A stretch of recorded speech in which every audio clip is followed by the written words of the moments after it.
રાજકોટથી પ્રાપ્ત થઈ રહ્યા છે લૂ લાગવાથી બે વ્યક્તિના મોત નિપજ્યા છે। 63 વર્ષીય શાંતિલાલ આંબલિયાનું મોત નિપજ્યું। રામવન નજીકથી અજાણ્યા વ્યક્તિનો મૃતદેહ મળી આવ્યો। લૂ લાગવાથી મોતનું પ્રાથમિક તારણ સામે આવ્યું છે। 63 વર્ષીય શાંતિલાલભાઈ જેમણે જીવ ગુમાવી દીધો, આજે અંગ દજાડતી ગરમી વરસી રહી છે તેના કારણે જ તેમનું મોત થયાનું પ્રાથમિક તારણ।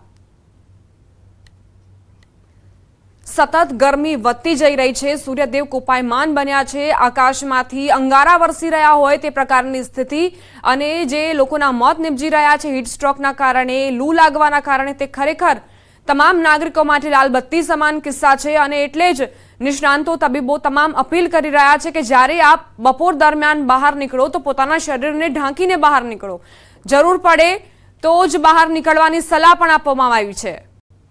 સંવાદદાતા અંકિત જોડાઈ ગયા છે વધુ જાણકારી સાથે। અંકિત, એક વ્યક્તિએ જીવ ગુમાવી દીધો આ આકરી ગરમીના કારણે, શું વધુ વિગત?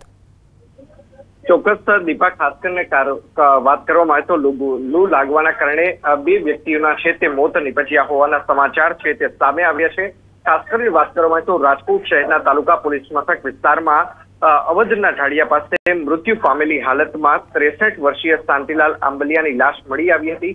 સમગ્ર મામલે પોલીસ દ્વારા પીએમ કરવામાં આવતા પીએમ રિપોર્ટમાં લૂ લાગવાના કારણે મૃત્યુ નિપજ્યું હોવાની ઘટના છે તે સામે આવી છે। તો સાથોસાથ રાજકોટ શહેરના આજીડેમ પોલીસ સ્ટેશન વિસ્તારમાં આવતા રામવન પાછળથી પણ અજાણ્યા વ્યક્તિની લાશ મળી આવી છે, જેની પ્રાથમિક તપાસમાં લૂ લાગવાના કારણે મૃત્યુ નિપજ્યું હોય તે પ્રકારનો બનાવ છે તે સામે આવે છે। ખાસ કરીને રાજકોટની વાત કરવામાં આવે તો રાજકોટમાં તાપમાનનો પારો છે તે 44 ડિગ્રીને પાસે નજીક પહોંચી ગયો। 8 ડિગ્રી સેલ્સિયસ ગઈકાલે તાપમાન છે તે નોંધાવા પામ્યું હતું। આભાર અંકિત જાણકારી આપવા માટે। તો રાજકોટમાં બે લોકોના મોત નિપજ્યા છે આ આકરી ગરમીના કારણે અને હજુ પણ આ મોતનો આંકડો વધી શકે છે કારણ કે રોગચાળામાં પણ વધારો જોવા મળ્યો છે।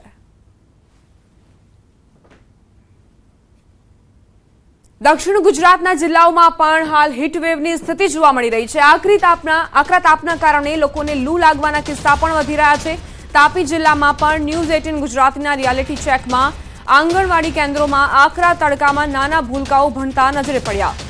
સરકાર દ્વારા માત્ર શાળા કોલેજના વિદ્યાર્થીઓ અને કર્મચારીઓને જ ઉનાળામાં વેકેશન આપવામાં આવે છે, ત્યારે આંગણવાડી કાર્યકરો અને નાના ભૂલકાઓને આકરી ગરમી છતાં વેકેશન કેમ નહીં તેવા અનેક સવાલ ઉઠી રહ્યા છે।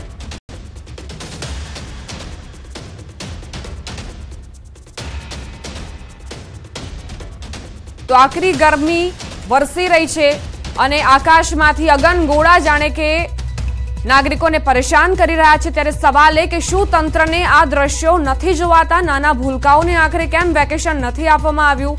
આંગણવાડી કાર્યકરો કેમ કાર્યરત છે? આકરા તાપમાં શિક્ષાના આ પાઠ આખરે શું કામના? બાળકોને જો લૂ લાગી જાય તો કોણ જવાબદાર? ભૂલકાઓ સાથે આ અત્યાચાર કેમ થઈ રહ્યો છે? કેમ તંત્રને આ પ્રકારની તસવીરો નથી દેખાતી? આકરી ગરમી અંગે બાળકો માટે કેમ કોઈ નિર્ણય નથી લેવાઈ રહ્યો? ત્વરિત નિર્ણયની અહીં જરૂર છે, પરંતુ પ્રશાસનના અધિકારીઓએ કોઈ નિર્ણય હજુ સુધી નથી લીધો।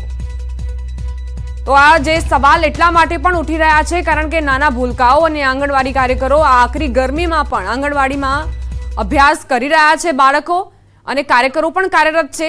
એવામાં અહીં વેકેશન આખરે કેમ નહીં? ન્યૂઝ 18ની ટીમ જ્યારે અહીં પહોંચી તો નાના ભૂલકાઓ અહીં શિક્ષણ લઈ રહ્યા હતા। તે દરમિયાન સવાલ એ જ થઈ રહ્યો છે કે ભૂલકાઓ માટે ખાસ વ્યવસ્થા હોવી જોઈએ, વેકેશન હોવી જોઈએ, કારણ કે નિષ્ણાંતો અને તબીબો પણ એવું જ માને છે કે તેમનામાં રોગ પ્રતિકારક શક્તિ ઓછી હોય। એવામાં બપોર દરમિયાન, સવાર દરમિયાન પણ જ્યારે ગરમી વરસી રહી હોય તો સાવચેતી, તકેદારી વધુ રાખવી પડે। તો છોકરાઓને લૂ લાગી જાય, ઝાડા ઉલટી થઈ જાય, માંદા પડી જાય। સમય પણ 1-1 વાગ્યા લગીનો છે અને બધી સરકારી સ્કૂલોમાં રજા છે, તો તમે પણ 1-1 વર્ષની કે 15 દિવસની એવી રજા આપો ને। આંગણવાડીમાં બાળકો માંદા થઈ જાય તો કોણ જવાબદારી લે? આંગણવાડીમાં આટલા તાપ તડકામાં બાળકોને આવવાની મુશ્કેલી પડે છે, તેમજ લેવા આવવા માટે પણ તાપ તડકામાં આવવું પડે છે। શાળા તથા કોલેજોમાં રજા હોય છે તો બાળકોને પણ થોડી વેકેશન આપવાની નમ્ર વિનંતી છે। સુરેન્દ્રનગરમાં છેલ્લા કેટલાક દિવસથી આકાશ આગ ઓકી રહ્યું છે। સતત 3 દિવસથી ગરમીનો પારો 45 ડિગ્રીને પાર છે, ત્યારે સુરેન્દ્રનગરમાં પણ આ ધૂમ ધકતા તાપમાં આંગણવાડીમાં નાના ભૂલકાઓને બોલાવવામાં આવી રહ્યા છે।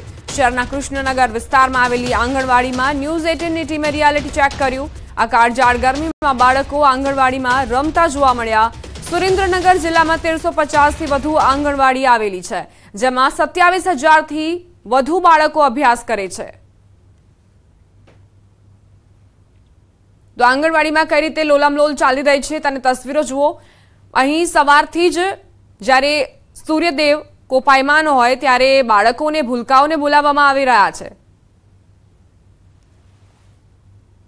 સુરેન્દ્રનગર જિલ્લામાં છેલ્લા 3 દિવસ કરતા વધુ સમયથી સતત 45 ડિગ્રી તાપમાન નોંધાઈ રહ્યું છે। તેમ છતાં આ ગરમીને લઈ અને ખાસ કરી અને જે લોકો છે એ તોબા પોકારી ગયા છે। તેમ છતાં સુરેન્દ્રનગર જિલ્લા સહિત સમગ્ર રાજ્યમાં જે આંગણવાડી કેન્દ્રો છે, આંગણવાડી કેન્દ્રો શરૂ રાખવામાં આવ્યા છે। નાના ભૂલકાઓ છે આ સખત જે ગરમી છે, ગરમીમાં શેકાઈ રહ્યા છે, જેને લઈને ક્યાંક ને ક્યાંક વાલીઓમાં એવી માંગ ઉઠવા પામી છે કે આંગણવાડીના જે બાળકો છે, બાળકોને પણ વેકેશન જાહેર કરી દેવામાં આવે, કારણ કે જે પોષણયુક્ત આહાર આપવાના જે 300 દિવસનો જે લક્ષ્યાંક છે, આ લક્ષ્યાંકને માત્ર ને માત્ર સરકાર દ્વારા જે પૂર્ણ કરવામાંની જે એમની ઘેલછા છે, ઘેલછાને લઈ અને આંગણવાડીના ભૂલકાઓ છે એ હાલ 45 ડિગ્રી ગરમી તાપમાનમાં જે છે એ આંગણવાડી કેન્દ્રોમાં શેકાઈ રહ્યા છે। ત્યારે આંગણવાડીમાં પણ તાત્કાલિકના ધોરણે વેકેશન જાહેર કરવામાં આવે તેવી ક્યાંક ને ક્યાંક વાલીઓમાં માંગ ઉઠવા પામી છે।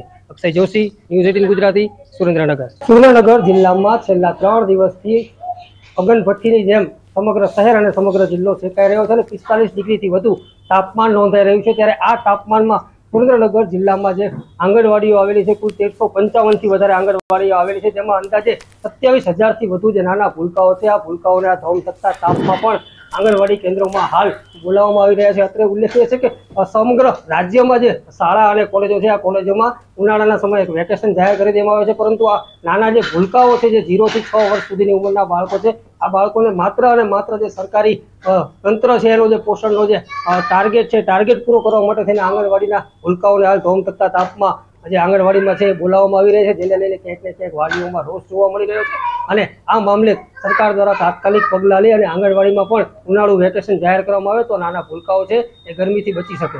અક્ષય જોશી, ન્યૂઝ 18 ગુજરાતી, સુરેન્દ્રનગર। સતત 3 દિવસથી ગરમીનો પારો 45 ડિગ્રીને પાર ગયો છે, પરંતુ આ ભૂલકાઓની ચિંતા હજુ સુધી પ્રશાસનના અધિકારીઓએ નથી કરી। આંગણવાડી કાર્યકરો પણ આ જ ગરમીમાં ફરજો અદા કરી રહ્યા છે। માંગ ઉઠી રહી છે કે આંગણવાડીમાં પણ વેકેશન આપવું જોઈએ, જેથી આ ભૂલકાઓને પણ ગરમીમાં ન શેકાવવું પડે અને આંગણવાડીમાં કાર્યકરો પણ રાહતનો શ્વાસ લે, તેમને પણ રજા આપવામાં આવે। સુરેન્દ્રનગરમાં ધૂમધકતા તાપમાં આંગણવાડીઓ ધમધમી રહી છે, ચાલી રહી છે અને બાળકોને શિક્ષાના પાઠ કયા કામના જ્યારે તેમના સ્વાસ્થ્ય પર અસર થાય।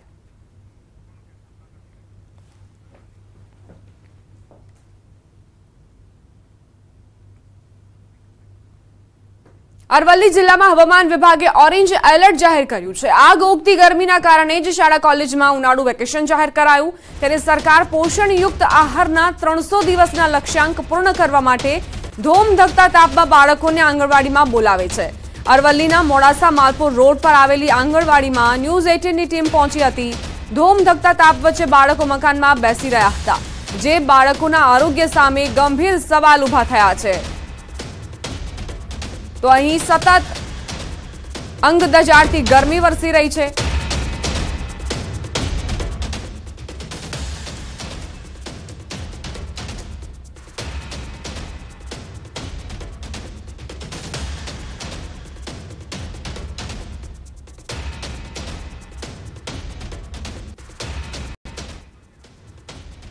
સમાચાર રાજકોટથી સિવિલમાં દર્દીઓ પરેશાન જોવા મળી રહ્યા છે।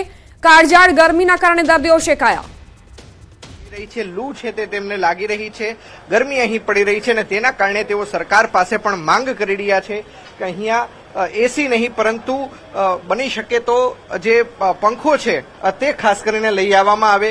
અન્ય વ્યક્તિઓ છે, આપણે તેમની સાથે પણ વાતચીત કરીશું કે આખરે તેમનું શું કહેવું છે। જોઈ શકાય છે કે કઈ પરિસ્થિતિની અંદર અહીંયા દર્દીઓ છે તે જોવા મળી રહ્યા છે। લોકોએ પોતાના ઘરેથી છે તે કુલર લઈ આવવા પડે છે, કારણ કે આ ભાઈ જેની ઉપર છે ત્યાં પંખો નથી. હું કેમેરામેનને પણ વિનંતી કરીશ કે તે દ્રશ્યો બતાવવાનો પ્રયત્ન કરે. એક તરફથી બહેન છે, ભાઈ છે, પોતાના પરિજન માટે પ્રાર્થના કરી રહ્યા છે કે તેઓ વહેલામાં વહેલી તકે સાજા થાય, અને બીજી તરફ સિવિલ હોસ્પિટલના દ્રશ્યો છે. સિવિલ સુપ્રિન્ટેન્ડન્ટ સમગ્ર મામલે શું જવાબ આપે છે તે પણ જોવું અતિ મહત્વનું છે તે બની રહેશે. બેન, શું કહેશો, કેટલા દિવસથી તમે અહીંયા આવ્યા છો? 5 દિવસ. કેટલા દિવસથી આ કુલર લાવવું પડે છે? 4 દિવસથી. અને શા માટે આપણે લાવવું પડે છે? નહીં થાય એટલે. ડોક્ટરોને તમે કીધું કે અહીંયા ગરમી થાય છે, બીજી કોઈ જગ્યાએ બેડ બદલાવી આપે કે એવું કશું? કીધું તો ડોક્ટરો શું કહે છે? એ કે અહીંયાથી અહીંયા શિફ્ટ કર્યા, અહીંથી અહીં કે તમારે અહીંયા વારો આવશે. બેન, તમારી શું માંગ છે સરકાર પાસે? આ ગરમી ન થાય. ચોક્કસ. તો એક તરફથી સરકાર વાતો કરી રહી છે કે જરૂરિયાતમંદ લોકો સુધી તેમના દ્વારા તમામ જે મદદ પહોંચાડવાના છે તે દાવાઓ કરવામાં આવી રહ્યા છે. બીજી તરફ આ દ્રશ્યો છે રાજકોટ શહેરની સિવિલ હોસ્પિટલના દ્રશ્યો છે કે જ્યાં લોકોએ પોતાના ઘરેથી છે તે આ એર કુલર છે તે લાવવાની ફરજ પડી રહી છે, સાથોસાથ પંખા લાવવાની પણ ફરજ પડી રહી છે.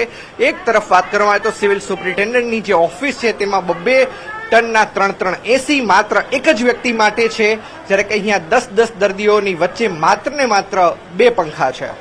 અંકિત પોપટ, ન્યૂઝ 18 ગુજરાતી, રાજકોટ. તો રાજકોટમાં હોસ્પિટલની તસવીરો આપે જોઈ કઈ રીતે દર્દીઓ ગરમીથી પરેશાન થઈ રહ્યા છે. તેમને ઘરેથી અહીં એર કુલર લાવવાની ફરજ પડી છે, અને સાથે જ જે પરિજન હતા તેમનું કહેવું હતું કે ડોક્ટરને પણ રજૂઆત કરવામાં આવી કે સ્થળ બદલવામાં આવે જેથી ગરમી ન લાગે, પરંતુ એવી કોઈ જ બાબત પર ધ્યાન નથી આપવામાં આવી રહ્યું. મોટી વાતો થતી હોય છે આરોગ્યને લઈને, લોકોના સ્વાસ્થ્યને લઈને, પરંતુ આ જ છે વરવી વાસ્તવિકતા કે દર્દીઓને પૂરતા પ્રમાણમાં સુવિધાઓ નથી મળી રહી, અને આ કાળઝાળ ગરમીમાં તેઓ શેકાવા માટે મજબૂર છે. ઘરેથી પંખાની અને કુલરની વ્યવસ્થા કરીને તેઓ અહીં આવી રહ્યા છે. અધિકારીઓની ચેમ્બરમાં તમને 2 એસી સામાન્ય રીતે નજરે પડશે. તેઓ ભલે હાજર હોય કે ન હોય, પરંતુ એ એસી કાર્યરત જોવા મળશે, ઓન જોવા મળશે. પરંતુ જ્યારે દર્દીઓ જેમને જરૂર છે કે તેઓ સારી સુવિધામાં સારવાર લઈ શકે, તેમની માટે કોઈ જ વ્યવસ્થા નથી કરાતી. અહીં પોતાની જ મહેનતે ઘરના જે લોકો છે તે કુલર અને પંખાની વ્યવસ્થા કરતા પણ જોવા મળ્યા, પરંતુ પ્રશાસનના અધિકારીઓના પેટનું પાણી પણ નથી હલતું.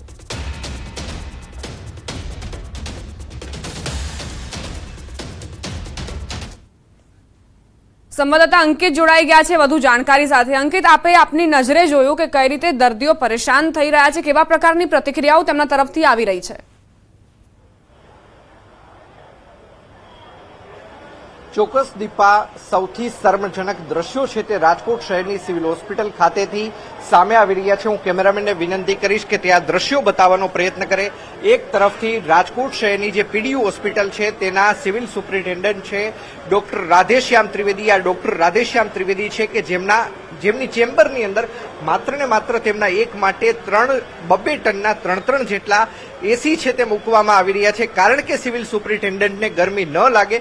બીજી તરફ આ જરૂરિયાતમંદ દર્દીઓ છે, આ એવા દર્દીઓ છે દીપા કે જેઓ પૈસા ન ખર્ચી શકે, તેના માટે તેઓ પ્રાઇવેટમાં સારવાર લેવા નથી ગયા, અને તેઓ અહીં રાજકોટ શહેરની સિવિલ હોસ્પિટલ ખાતે આવ્યા છે. અને જોઈ શકાય છે કે 10 દર્દીઓ વચ્ચે માત્ર ને માત્ર 2 પંખાની વ્યવસ્થા છે તે અહીં કરવામાં આવી છે.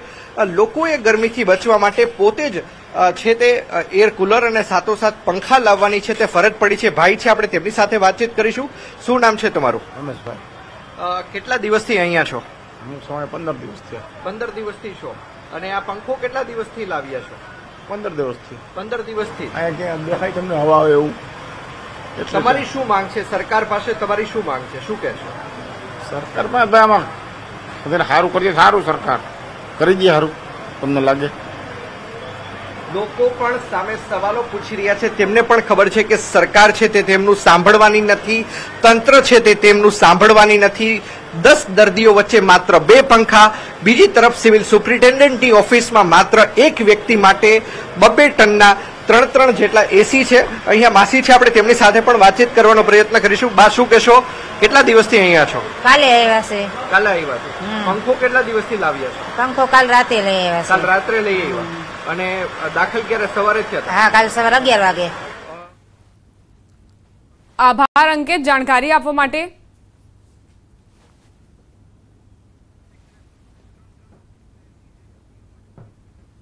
તો ઓફિસમાં તમને એસી જોવા મળશે।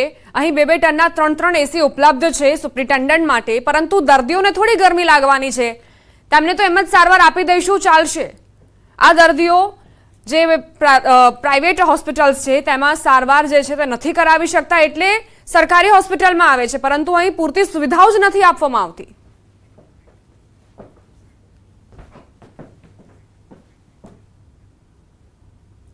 રોકાઈશું એક નાનકડા વિરામ માટે। આપ જોતા રહો ન્યૂઝ 18 ગુજરાતી।